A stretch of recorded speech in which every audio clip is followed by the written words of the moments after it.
Na ocasião, estou recebendo aqui a Rivânia Cássia, ela é psicóloga, e também a Roseli de Mello, neuropsicóloga. Gente, já há um tempo, desde o primeiro, não do primeiro caso, né? Mas recentemente eu já vinha com essa ideia, sabe, de convidar algumas psicólogas para a gente poder falar desse assunto, né? Que infelizmente é muito triste, mas falar dos ataques que vem acontecendo aí nas escolas no Brasil afora.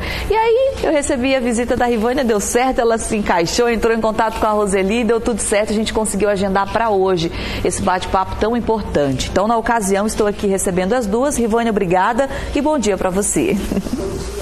Bom dia a todos os nossos telespectadores. É uma satisfação imensa estarmos aqui, né? Um compromisso da nossa profissão, levar acesso à informação, levar essa psicoeducação para nossos pais, para nossa sociedade. O princípio orientador faz com que a gente consiga melhor assimilar informações e propagar e fazer um manejo adequado aí de diversas situações que muitas vezes a gente se sente constrangido ou acuado, né? Então, é uma satisfação imensa estar aqui nessa manhã maravilhosa, nessa sexta-feira santa, né? Feriado. E que todos sejam bem-vindos, e quem tiver suas dúvidas pode entrar em contato através do WhatsApp. Dentro das possibilidades, a gente pode deixar o nosso contato também para estarmos sanando dúvidas. Que bom, gente. Roseli de Mello, neuropsicóloga, bom dia para você também. Seja bem-vinda, Roseli. Bom dia a todos e obrigado pelo convite, né? É sempre bom estar partilhando, né, os conhecimentos, né, as nossas parte prática também dos atendimentos, assim, né? Muito bom estar aqui nessa manhã. Ontem eu estava dando, né, uma pesquisada e fala que ao longo do último ano a frequência de ataques às escolas cresceu muito no Brasil, né, de forma muito assustadora. Ou seja, com 5 ataques fatais registrados desde setembro de 2022 até abril, né, esse mês agora de 2023. Considerando os 2 últimos casos, né, vamos colocar os 12 últimos casos, gente. 37 pessoas morreram em atentados em instituições brasileiras, segundo o levantamento realizado pelo Poder 360. Foram 11 atentados realizados desde 2011 em unidades de ensino em todo o país, sendo o massacre de Realengo, né, o mais fatal, que foi aí com 12 mortes. O ataque mais recente foi realizado na última quarta-feira, né, no dia 5 de abril, em uma creche em Santa Catarina, que pelo menos 4 crianças morreram aí durante o crime, né? E antes desse, agora de abril, teve o da professora também, né? Então, a gente fica se perguntando o que está acontecendo. Bom, que a população está doente mentalmente, a gente já sabe disso, infelizmente, né?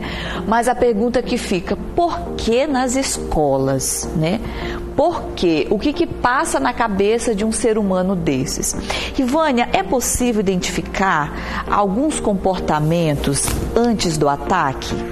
Sim, é importante a família ou o vínculo social sempre se atentar a sinais e sintomas que vão aparecendo. Manifestações, como o perfil que a gente consegue observar do adolescente, né? Então, assim, ele se manifestou através das redes sociais, ele já estava demonstrando o que a gente chama de sinais e sintomas. Então, é importante que a família ou o vínculo social mais próximo se atente a esses pequenos pontos que vão aparecendo, discursos desconexos, uma labilidade emocional. O que é isso, Rivânia, labilidade emocional? O adolescente vem manifestando alguns comportamentos e, de repente, ele trava e ele começa a fazer outros comportamentos totalmente opostos. Se trancar um pouquinho mais, não querer sair para as práticas esportivas. Mas é da aborrecência, né? A gente escuta muito. Né? Sim, pode ser. Mas a primazia da psicologia hoje, na minha ótica, aos 10 anos de profissão, é a base do acolhimento, né, Roseli? Então, independente de qual manifestação, se o adolescente era mais quietinho ou o filho nessa fase de transição era um pouco mais quietinho e começa a manifestar mais agitação, vamos acolher. né? Vamos acolher, vamos entender. Então, eu acredito, Roseli, que essa parte do acolhimento, ela faz dessa escuta, dessa abertura, ela faz uma diferença, né? Que loucura, Com certeza. E nessa fase da adolescência, tem os marcos, né? Que normalmente eles se afastam um pouco mais dos vínculos familiares para se agregar aos grupos próprios da sua idade, né? Então, começam a ter os comportamentos mais parecidos, então buscam as pessoas que pensam e agem mais próximo do que eles, né, estão vivendo, né? E influência também do que eles assistem, do que jogam, do que fazem, né, em seu meio social agora, mas no eletrônico também. Então, é isso que eu ia perguntar. Vocês acham que a internet, sabe, pode ser assim um fator que, de certa forma, vem prejudicando o psicológico dessas pessoas? Eu acredito que a má qualidade do acesso. O acesso em si, a tecnologia, a gente não consegue, ela pode ser muito benéfica, mas ela também pode trazer alguns malefícios. A forma com que se tem esse acesso, quais os conteúdos essas crianças estão acessando. Porque, como bem a Roseli pontuou, esse marco desse período da adolescência, eu vou puxar um pouquinho para minha teoria, tá, amiga? A psicanálise, ela fala que o adolescente ele entra num período de latência, então ele se fecha para conseguir identificar a própria e desenvolver a própria identidade, né? É um período de transição, saindo a minha da filha vida, passou por isso.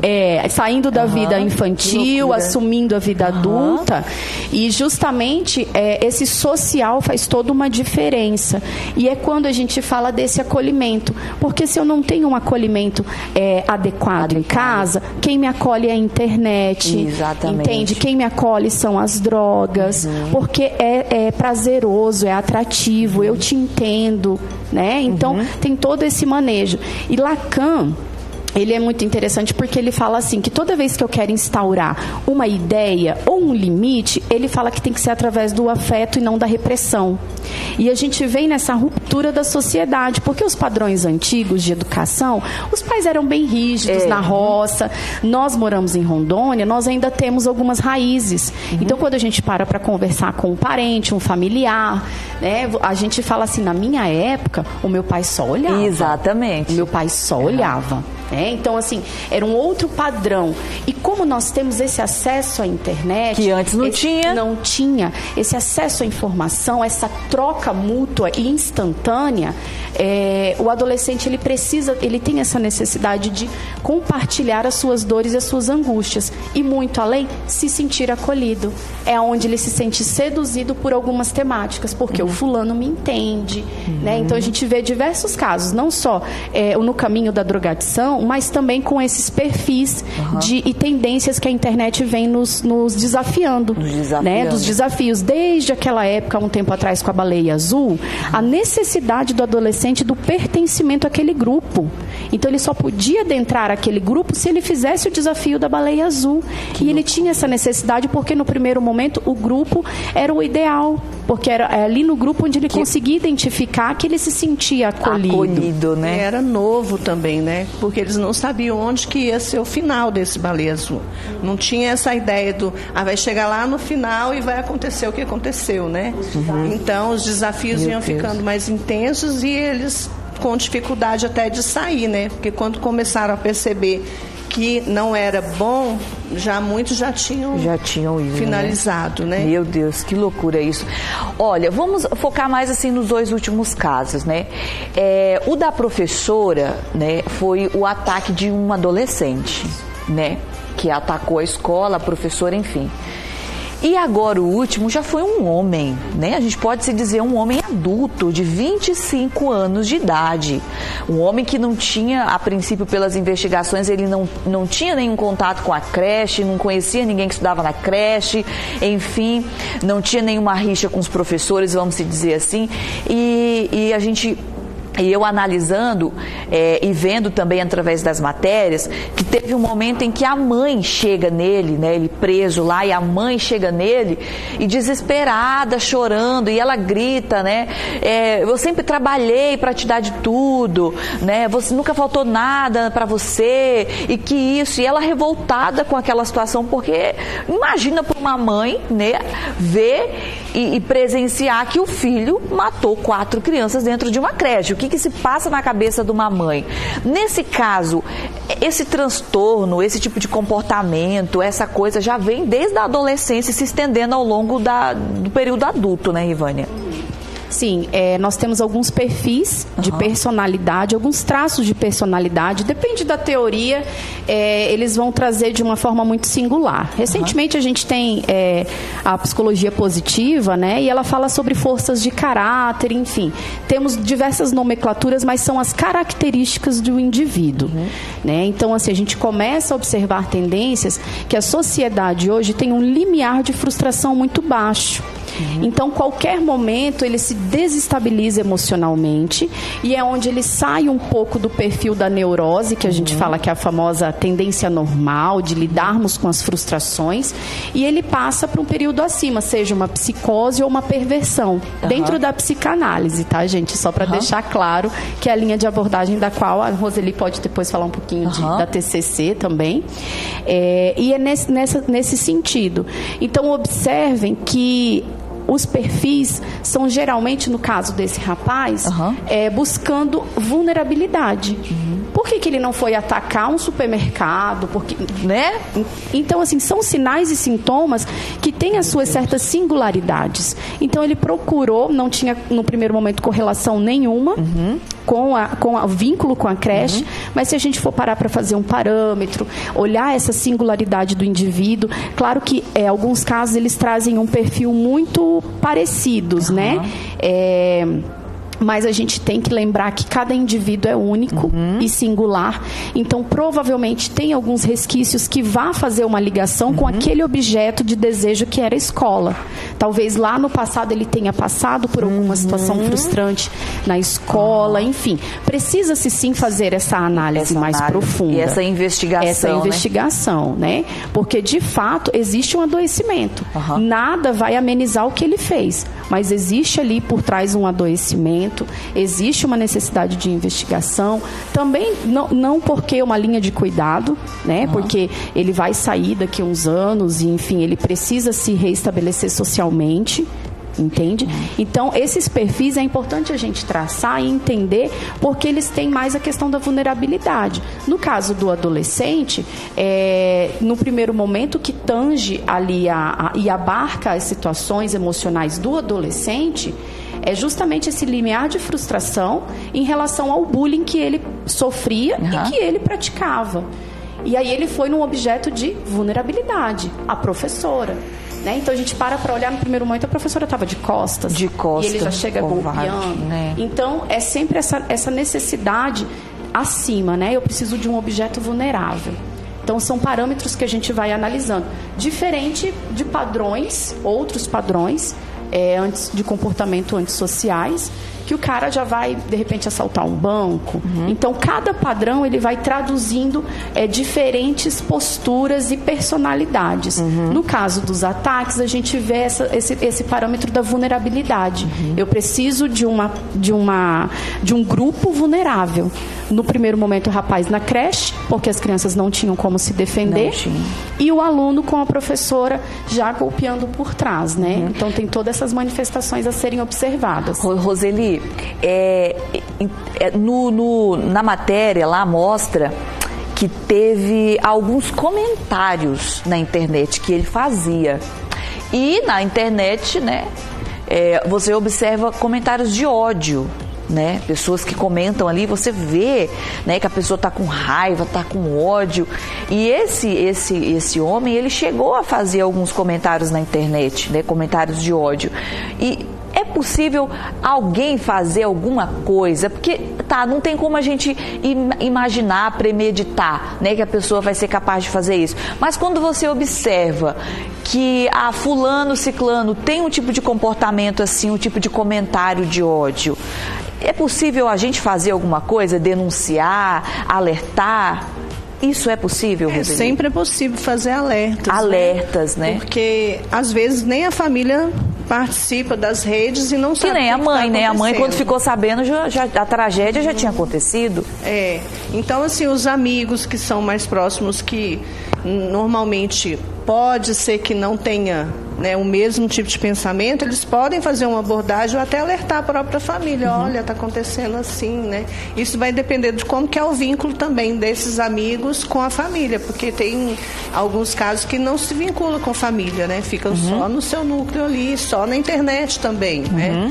Mas, em termos assim, as pessoas dentro da rede podem falar, né? Podem tentar sugerir, né? Buscar ajuda, não vamos fazer isso. No sentido bem básico, né? Eu acredito que esse é o potencial positivo dos vínculos sociais através das redes. É você começar a observar esses traços mais agressivos e aí você consegue ter os parâmetros. E você fazer essa parte acolhedora. Oi, tá tudo bem? Eu acho que a rede social ela surgiu como um estreitamento de vínculos. Né? Oi, tá tudo bem? Eu vejo que você está manifestando algumas situações. Você quer compartilhar isso? Vamos conversar? Mas a sociedade caminha hoje para uma metodologia bem individualista e às vezes também muito categórica em reforçar negativamente aquilo que a pessoa está sentindo. No caso do adolescente, ele fez diversas postagens, diversas. E a gente faz um alerta aqui, Kézia, para os pais. Né? Acompanhem as redes sociais dos seus filhos. Acompanhem as redes sociais dos seus filhos. Não é falta de privacidade, é compartilhar momentos. Filho, vamos postar alguma coisa legal? Vamos fazer um vídeo? O que você gosta de fazer na internet? A mãe queria ser youtuber. O meu de 6 anos tá ali, ele disse que quer ser youtuber.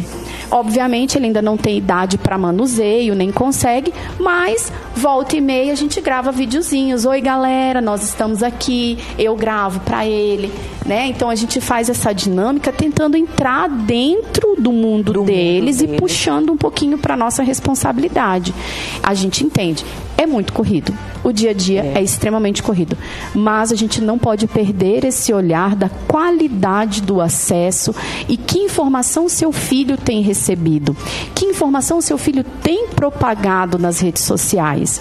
Né? Não só recebido, mas e ele tem propagado. O que tem saído? O que tem emanado de dentro do coraçãozinho dessas pessoas, da mente dessas pessoas, né? Como você bem colocou, a nossa sociedade vem passando por uma transformação e a gente observa que vem crescendo o aumento do adoecimento emocional. Em que momento eu preciso de um profissional? Né? Quais os métodos que eu posso utilizar para reduzir?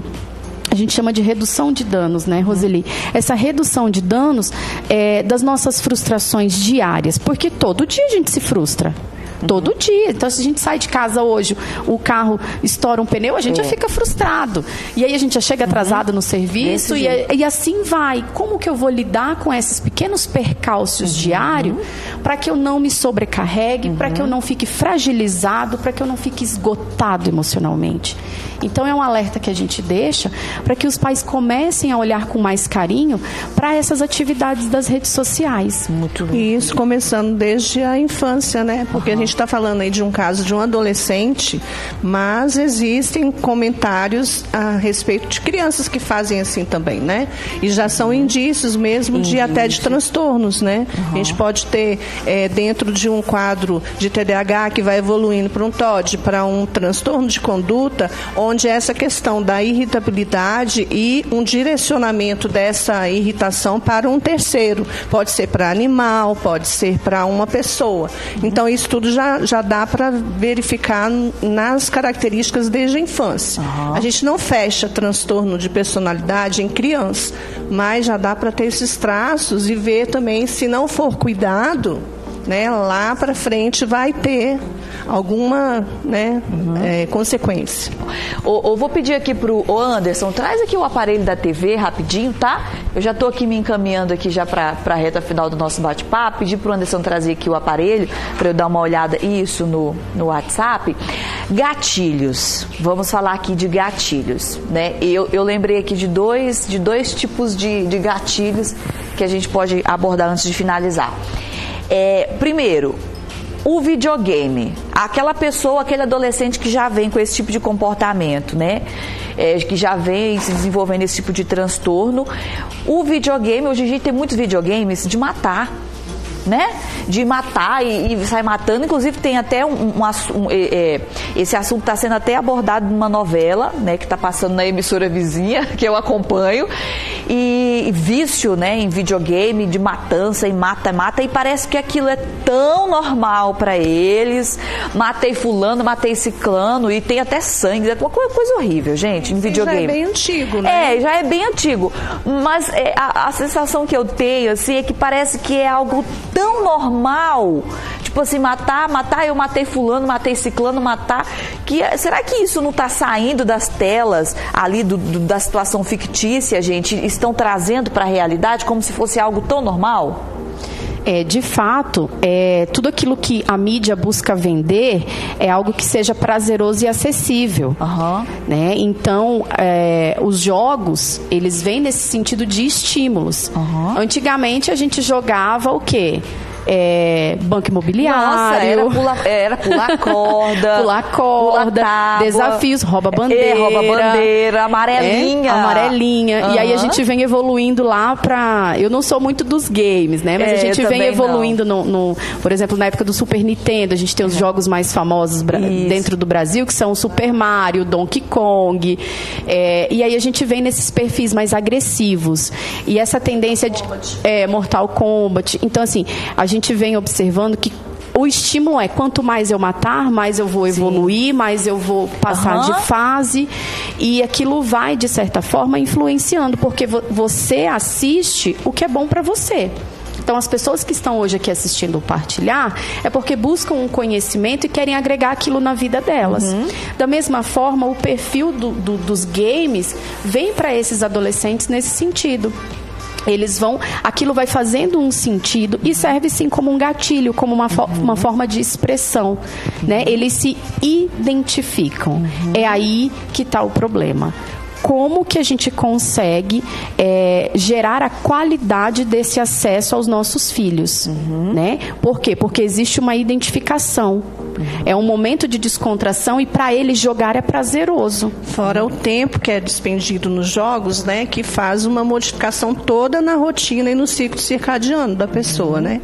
Então ficam sem dormir ou dormem pela madrugada, trocam o dia pela noite, isso tudo modifica as sinapses no cérebro. Olha só, né? Gente, então isso é muito sério. A própria luz, né? O estímulo da claridade, a questão do vermelho, que tem bastante nos jogos, né? Olha então, isso, tá vendo? Agora vamos falar do outro gatilho. Gente, como abordar, como falar, como propagar esse tipo de crime, né? Essa coisa horrível, uma tragédia muito grande. Meu Deus, eu fiquei muito mal. Porque a gente fica se colocando no lugar da família, da mãe. Você deixa sua criança na creche, de repente você recebe a notícia, gente, de uma tragédia dessa. Aí tá. E aí como que a gente vai falar, vai abordar sobre isso? Porque é que nem a questão do suicídio, né? Até para você informar, até para você noticiar, até para você falar, você tem que tomar todo um cuidado para que isso não sirva de gatilho para aquela outra pessoa que já está pensando em fazer esse tipo de coisa. Como lidar com isso, Roseli? Acho que é o mesmo caso, igual você citou a questão do suicídio, é o mesmo caso da imprensa tomar as mesmas precauções em relação a isso, né? Não divulgar o ato em si sendo, né, executado, porque acontece, as pessoas vão, filmam na hora que está acontecendo, mas porque não é um parente. Né? Porque quando você olha com o olhar, e se fosse meu parente? né? Você já tem uma outra... olhar, né? Um outro olhar sobre aquilo. Então, no caso da imprensa, as coberturas, elas devem ser feitas, sim, porque a população precisa tomar conhecimento do que acontece, porém esse cuidado do respeito também, né? E é até uma forma de acolher também a dor, Isso. né? Não mostrar e não divulgar os detalhes das situações, né? E a questão de não mostrar o rosto, isso aí já tem a ver com as questões ligadas à justiça mesmo, né? Porque quando é menor, tem aquela proteção toda, né? Da lei, do ECA, né? E o maior também, a questão de não divulgar uma cultura do ódio também, né? As pessoas vão ver a face da pessoa e dali podem produzir outros tipos de ideias e até um massacre, ficar pensando coisas assim, né? Então, pensar nesse sentido, de não fazer essa divulgação muito aberta, né? Fala que existe, mas não coloque detalhes. Detalhes, né? E a gente vê assim, eu vou puxar um pouquinho, porque nós duas, além de psicólogas, a Roseli neuropsicóloga, a gente é ativista Janeiro Branco, né? E a nossa campanha vem crescendo aí ao longo dos anos, falando sobre a importância dos cuidados em saúde mental. Eu acredito que um ponto-chave que a campanha nos traz é justamente o cuidado antes do adoecimento. Então, esse olhar antes de que as coisas aconteçam é muito importante. Existem, sim, momentos de imprevisibilidade? Sim.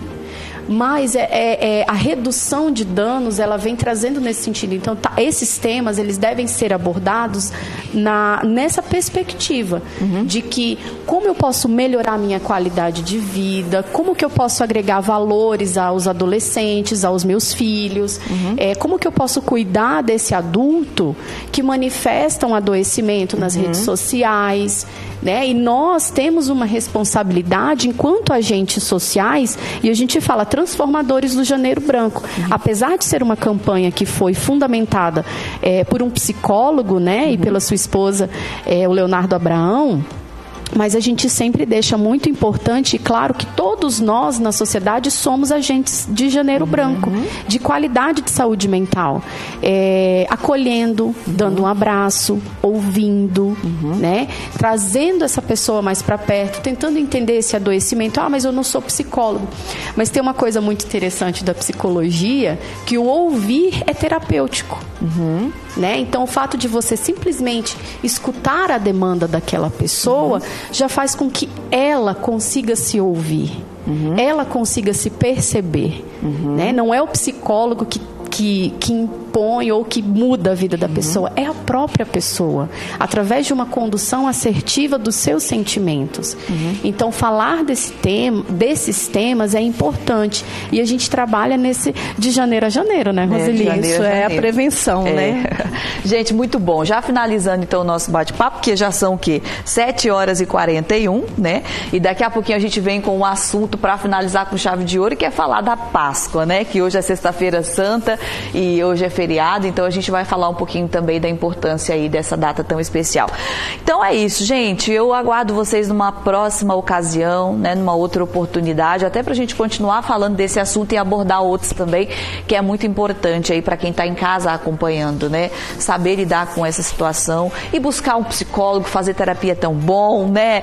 Então, se a gente percebe que tem alguém precisando fazer terapia, tá precisando cuidar da saúde mental, todos nós precisamos cuidar. A gente precisa ficar sempre em alerta, né? Cuidando da nossa saúde mental, porque faz parte, né, Rivânia? Agradecer, Exatamente. Viu? Obrigada. Muito obrigada. Se deixar, eu e a Roseli, a gente fica aqui o dia inteiro falando de psicologia, de emoções. Mas é isso, né? Além da terapia, meditação, caminhada, bike, passar momentos sociais com a família num rio, churrascos, viver isso, né? O viver hoje, o que eu posso viver hoje. ativar os meus neurotransmissores da serotonina, que podem ser ativados através de um abraço. Olha só. Então, é a minha dica hoje aqui, né? E o meu muito obrigado. A gente se coloca à disposição, estamos sempre de portas abertas. Que bom, Roseli, obrigada mais uma vez, viu? Obrigada a vocês e que a gente continue, né, com essa responsabilidade social de levar, né, conhecimento e sempre agregando, né, para prevenção principalmente. Né? Que é o mais importante. Obrigada mesmo.